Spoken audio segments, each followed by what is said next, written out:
নমস্কার, শুভ সকাল। সবাইকে স্বাগত জানিয়ে শুরু করছি আজকের নতুন ব্লগ। আশা করছি আপনারা যে যেখানে আছেন ভালো আছেন, সুস্থ আছেন। এখন বাজে 10টা 23। তো ঘুম থেকে উঠেছি অনেক সময় হলো, উঠে ঘর ঝাড়ু দিয়েছি, বাবাকে খাবার দিয়েছি। এখন সবাই মিলে মানে মা, বাবা, দাদা সবাই মিলে একটু বাজারে গেছে, জয়দেবপুর গিয়েছে কোনো একটা দরকার হয়তো, তো তাই সবাই গেছে, শুধুমাত্র আমি একা আছি।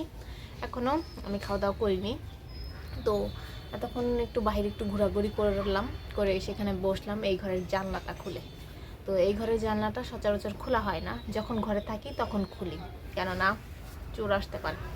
তো এই যে এই জানলার ওপাশেই মানে ওই যে বাজার, মানে বাজার না ঠিক, ওই একটা বাড়ি তারপরে বাজার। তো এটা যদি খোলা রাখি যে কোনো সময় এখান দিয়ে এই মানে এটার উপর দিয়ে এসে চোর এসে ঘরের জিনিসপত্র নিয়ে যেতে পারে। আর এই ঘরে তো মানে খাটের মধ্যে আমার মোবাইল টোবাইল রেখে দিই, তাই আর এই ঘরের জানলা সচরাচর খোলা হয় না। যখন ঘরে কেউ থাকি তারপরও খোলা হয় না, মনে থাকে না। তো এখন একটু বসে রয়েছি তো তাই খুলেছি।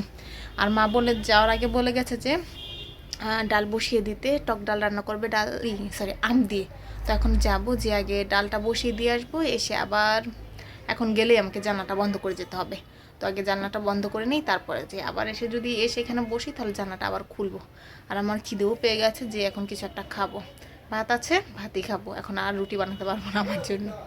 যে এই মালবেরি গাছের সমস্ত ফল ঝরে পড়ে যাচ্ছে, তার জন্য আমি এখানে কলার খোসা নিয়ে নিয়েছি। খোসা নিয়ে এগুলো আমি একটু মাটির তলে ঢেকে রেখে দেবো, যাতে পচে তারপরে এটাতে একটু স্বাদ পায়। তো এভাবে ফল পড়া বন্ধ হবে নাকি জানি না। এই যে প্রচুর প্রচুর ফল পড়ে যাচ্ছে, এই যে কত কত ফল পড়ে যাচ্ছে। তো আমি এটাকে ভালো করে মাটি দিয়ে ঢেকে দিই। এই মালবেরিটা পাকতে ধরেছিল, খানিকটা পেকেও গেছে, আর এটাও পড়ে গেছে। তো এরকম আরও পাকা পাকা মানে পাকতে নিয়েছিল, সেগুলো পড়ে গেছে। কি করলে যে মালবেরিগুলো পড়বে না সেটাই বুঝতে পারছি না। ইউটিউবে ভালো করে ভিডিও দেখতে হবে, দেখে সেইভাবে মালবেরি গাছের যত্ন নিতে হবে। তো এখন এটার কি করব, ফেলেই দিতে হবে, খাওয়া তো আর যাবে না, কাঁচা রয়ে গেছে। আমার টক ডাল রান্না করা শেষ। জীবনে প্রথম আমি টক ডাল রান্না করলাম। এর আগে টমেটো দিয়ে ডাল রান্না করেছি, কিন্তু আম দিয়ে করিনি। তো খেয়ে বলা যাবে কেমন হয়েছে। তারপর বাকি রান্নাগুলো মামি করছে। আজকে মামি এসেছে, তাই মা মামিকে দিয়ে রান্নাগুলো করাচ্ছে। মা আর আজকে রান্না করছে না। এখন বাজে 6টা 37। তো সেই যে দুপুরে একটু ভিডিও করেছি, তারপর আর করাই হয়নি। তো যে অরপাড়া চলে যাওয়ার পরে আমি একটু ব্যস্তই হয়ে গেছি, তেমন একটা ভিডিও করা হয় না ঠিক মতো। তো দুপুরের মানে সকালে খাওয়া দাওয়া করে বাবা মা বাজার যায়, সেখান থেকে বাজার টাজার করে নিয়ে আসে, অনেকটা ব্যস্ত স্যাস্ত হয়ে পড়ে। তো ওই প্রথম রোজার দিন মেবি, তো জয়া আসান একটা মানে টক দই দিয়ে চানাচুর খেয়েছিল। আজকে সন্ধ্যার আগে যদিও আমি মুড়ি মাখা খেয়েছি, তো এই মানে টক দই দিয়ে চানাচুর খাওয়ার মানে যে আমি টক দই নিয়ে নিয়েছি।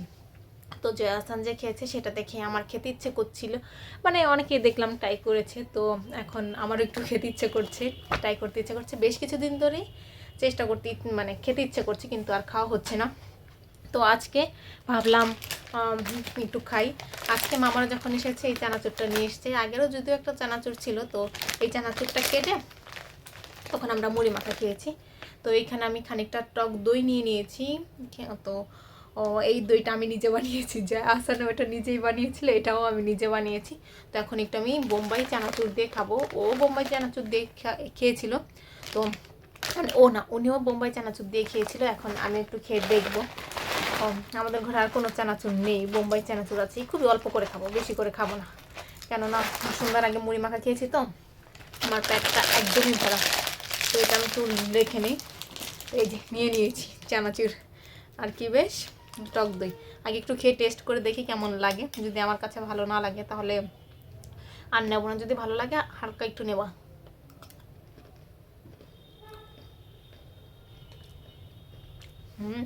ভালোই তো লাগে, তো এটা খাই। খেয়ে দে আপনাদের সাথে একটা জিনিস শেয়ার করব। তো এই যে এখানে একটা লিস্ট আছে, এই লিস্ট আপনাদের সাথে একটু শেয়ার করব। তো এখন এটা আমি খেয়ে নিই, আপনারাও খেয়ে দেখতে পারেন। যদিও বেশিরভাগ মানুষ এটা অলরেডি ট্রাই করে ফেলেছে, আমার ট্রাই করতে করতে অনেক লেট হয়ে গেছে। প্রতিদিনই ভাবি খাবো খাবো, টক দই তো আমাদের ঘরে মোটামুটি থাকে, চানাচুরও ছিল।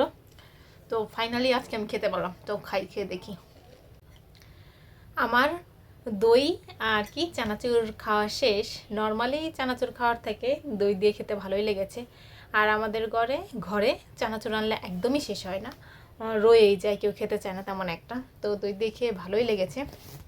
তো আর এই যে এই লিস্টটা যে দেখিয়েছিলাম, এটা হলো বিপদনাশিনী পুজোর জন্য কি কি লাগবে তার লিস্ট। তো যেহেতু আমার বাবা অসুস্থ, তাই আমার মা ঠিক করেছিল যে বিপদনাশিনী পুজো করবে, যদিও বাবা পুরোপুরি ঠিক হয়নি। তো যেহেতু বলেছে তাই করে ফেলবে। তো আজকে ঠাকুরকর্তা এসেছিল, এসে এই লিস্ট দিয়ে গেছে এগুলো এগুলো জিনিস লাগবে। তার মধ্যে 13 ধরনের ফল লাগবে আর 13 ধরনের ফুল লাগবে। তো ফুল কি বেশ মানুষের কাছ থেকে যে রেখেছে, মানে আগেই জানতো যে 13 রকমের ফুল লাগবে, কয়েকজনের কাছ থেকে চাওয়াও হয়েছে। আর আমি এখানে বেশ কিছু ফলের নাম লিখে রেখেছি। এখানে আমি 16টা ফলের নাম লিখেছি। এর মধ্যে যেগুলো পাই সেগুলো নিয়ে আসবো, মানে 13 পদের ফল তো লাগবেই। তো যে কয়টা পাওয়া যায় সে কয়টা নিয়ে আসবো।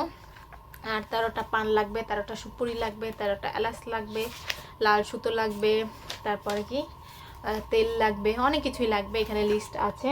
তো কালকে দেখে দেখে বাজার করে ফেলবো। কালকে দিদিও চলে আসবে, দিদির আস্তে আস্তে সন্ধ্যা হবে। আর অর্পাদের তো আসার কথা, অর্পাদেরকে সকাল সকাল নাগাদ আসতে বলা হয়েছে, দেখা যাক কখন আসে।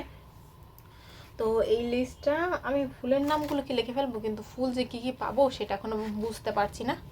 তো এখন যাই, যে কী করবো আমি জানি না, এখন আমার কিচ্ছু করার নেই। আর আজকে মনে হচ্ছে কি একটু ঠান্ডা ঠান্ডা লাগছে, যদিও অতটা ঠান্ডা লাগছে না, সোয়েটার পরা লাগবে না। তো যাই, আমি বাইরে কিছু, তখন যে সন্ধ্যার আগে মুড়ি খেয়েছি তার জন্য অনেক কিছু মানে থালাবাটি মেখে আছে, সেগুলো চেয়ে ধুয়ে দিয়ে আসি, তারপরে দেখা যাক কী করি। কিছুক্ষণ আগে আমি যে একটা পাউরুটি বানানোর বন্দোবস্ত করে রেখে এসেছি, মানে পাউরুটিটা বানিয়েও ফেলেছি, কিন্তু আজকের ব্যাটারটা তেমন একটা ভালো হয়নি, তো পাউরুটিটাও তেমন একটা ভালো হয়নি।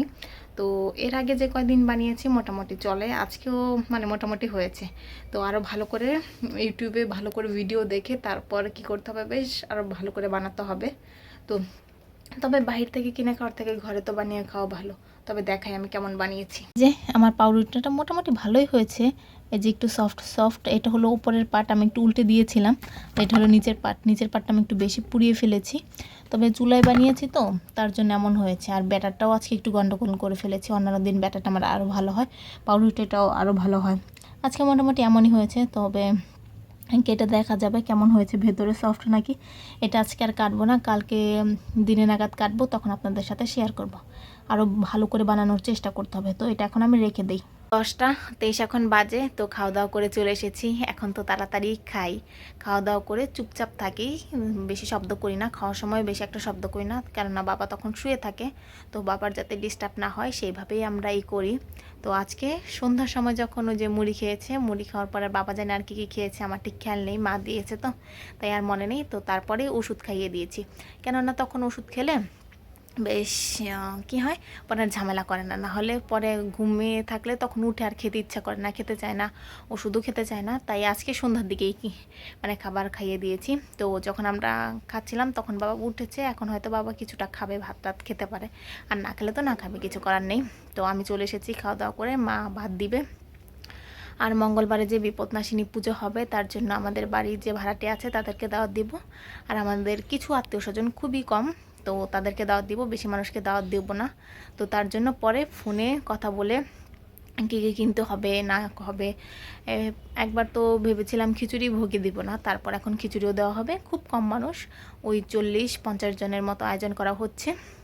তো সেগুলোর বাজার কালকে করতে হবে, তারপর সব কিছুই কালকে করতে হবে। এখন আজকে কিছুই করা হয়নি, তবে যেহেতু কালকের মধ্যে সব কিছু কমপ্লিট করে ফেলতে হবে, কেননা পরশু দিনই পুজো। তো এখন আমি বেশ কী করবো, কিছুই করবো না, শুয়ে থাকবো, শুয়ে শুয়ে ফোন চালাবো, এত তাড়াতাড়ি ঘুম আসবে না। আর ইদানিং না আমারও রাতেবেলা 2-3 বার ঘুম ভাঙে। তো এই যে 10টার দিকে শুয়ে পড়লে 12টা নাগাদ একটা ঘুম ভাঙে, তারপরে ওই যে সেহরির টাইম যখন আজান দেয় তখন একবার ঘুম ভাঙে, তারপর 6টার দিকে ঘুম ভাঙে, মানে 3-4 বার আমার রাতেবেলা ঘুম ভাঙে, কিন্তু আমি উঠি না, তবু শুয়ে থাকি। এখনও শুবো না, একটু পরেই শুবো, মানে যদি আগেও শুই তারপরেও 11টা নাহলে 11টা না 12টা নাহলে 1টা নাগাদ ঘুম ভাঙে, তাড়াতাড়ি শুলেও তো ঘুম ভাঙে। তো এখন আর কি করবো, মশার ভিতর না মশা ঢুকেছে, তো সেই মশাগুলোকে মেরে তারপর শুয়ে থাকবো। তো ভিডিওটা আজকে আমি এখানেই শেষ করছি। যদি কিছু ভালো লাগে লাইক কমেন্ট শেয়ার করবেন। দেখা হচ্ছে পরবর্তী কোনো নতুন ভিডিওতে। ততক্ষণ পর্যন্ত ভালো থাকবেন, সুস্থ থাকবেন। Tata, bye, good night.